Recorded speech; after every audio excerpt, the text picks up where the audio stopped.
Hi guys, it's me, Steve, the Vegan Chemical Master, and I am here with Dr. Craig Summers, the author of Raw Foods Bible. And I didn't say the, did I? But I wanted to talk to him about his book and find out what he thinks about mainly when you're juicing, the nutritional, because I have so many people say, what about protein? What about nutritional information? And I've given out nutritional information and said, hey, it's got this much protein, it's got this many amino acids, but I've searched for information trying to find out, when you juice it, does it break down some of those nutrients and proteins? And that's what I wanted to know from you is, how much do you lose when you juice? Okay, so first let me tell your listeners here that I am a certified nutritionist, if you can see it over there, and a naturopathic doctor. And I've been studying health since 1993, and I've been raw, for the most part, since 2000. So it's about 11 years. Basically what I do full-time is work in the nutrition field. I give presentations on longevity and nutrition and health and many aspects of health, you know, in addition to nutrition. But as far as getting your nutrients from fruits and vegetables, it is definitely not what they're teaching for allopathic doctors and nurses in a hospital. You know, they get a very, very different picture of nutrition than what is actually cutting-edge science today. Okay. What people should try to understand is that what's being taught in the medical schools as far as nutrition is about one semester, and myself and many of my colleagues agree that it's outdated by at least 10 years. So let's first start off with the protein aspect. Okay. Okay, so when sunlight hits a green plant, what do they call that? What do scientists call that? Do you know? Photosynthesis. Exactly. We've all learned photosynthesis in school when we were in elementary school. That is where all amino acids, the building blocks of protein, are formed. They move up the food chain from the plants to the animals. So your cow, who has meat that has protein in it, and have milk that has protein in it, they're not eating other cows, at least not anymore since we had cow disease and they banned all that. Right? They're eating plants, they're eating grains, they're eating greens, grass. All protein, every bit of protein in my body, in your body, in all your listeners' body, came from sunlight on a green plant. Photosynthesis, that's the building blocks. So we know that eating low on the food chain is cleaner than eating high in the food chain. What does that mean? Low in the food chain means you're eating plants.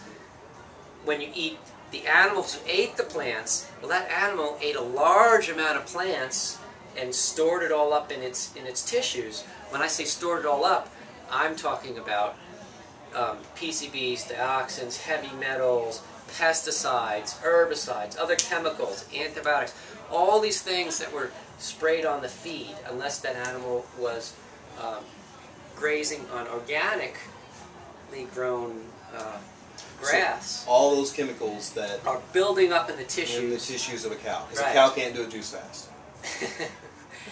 I guess you could say that. So anyway, starting, you know, with the protein issue, thinking eating low in the food chain. So if we eat all of this plant-based nutrition, even if it is sprayed, you're getting a lot less of these chemicals that I just spoke about than if you eat it coming from the meat of an animal. Because there's another word scientists use to describe how all those chemicals hold up in the fatty tissue. It's called bioaccumulation.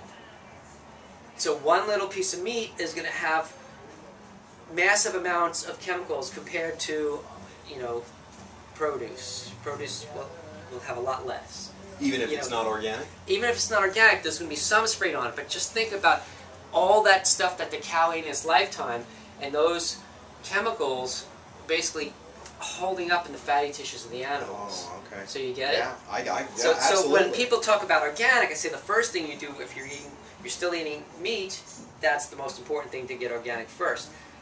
Then you can worry about your produce afterwards. Okay, so let's stick to the topic of protein. So eating low on the food chain, it is definitely possible to get all of your amino acids from eating plants. And I can do a little bit of quoting here from the World Health Organization, WHO. Okay. Okay, so they have experts from many different countries around the world. There aren't lobbyists in all these countries influencing them like here in the United States. We have lobbyists who pay money to these officials that influence the nutritional guidelines. Forks over knives. Okay, great movie. So WHO recommends, I'm just quoting out of my book here, that we get at least 5% or more of our total daily calories coming from protein.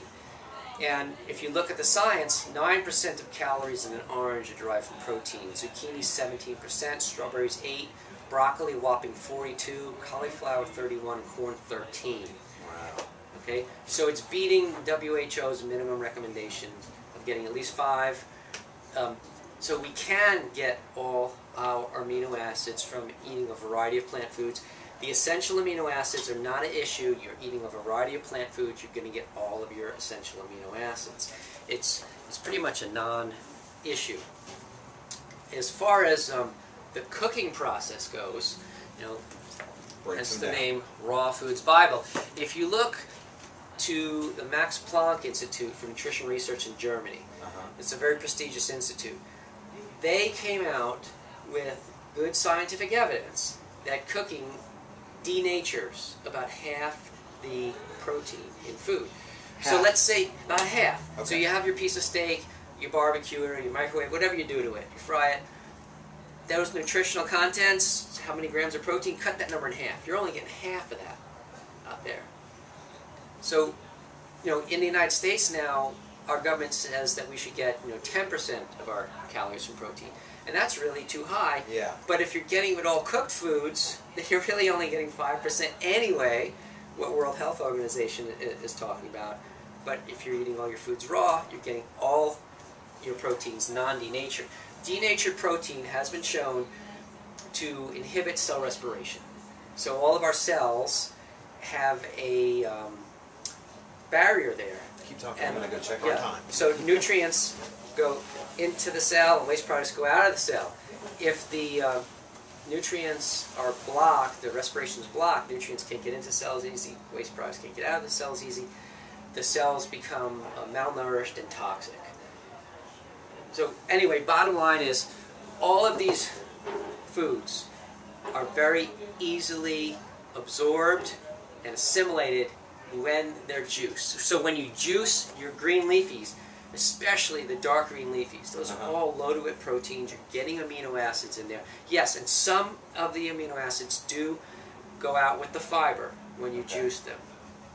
So you're not getting a complete amount of amino acids that you'll see on the nutritional facts label because there is some pulp that's going away. But you are getting a good amount of it. So you're not getting any fiber on a juice fast? Well, what I recommend is if you can use the type of juicer where you can use the screen that has larger holes, then you're getting some fiber in the juice. Okay. Some juicers just take out all the fiber, like the Norwalk Press, you're just getting liquid. I'm using no Omega. Fiber. Yeah, so I love the Omega 8003, the side crank one. Yeah, so you can change that. There's 2 different screens. Yeah.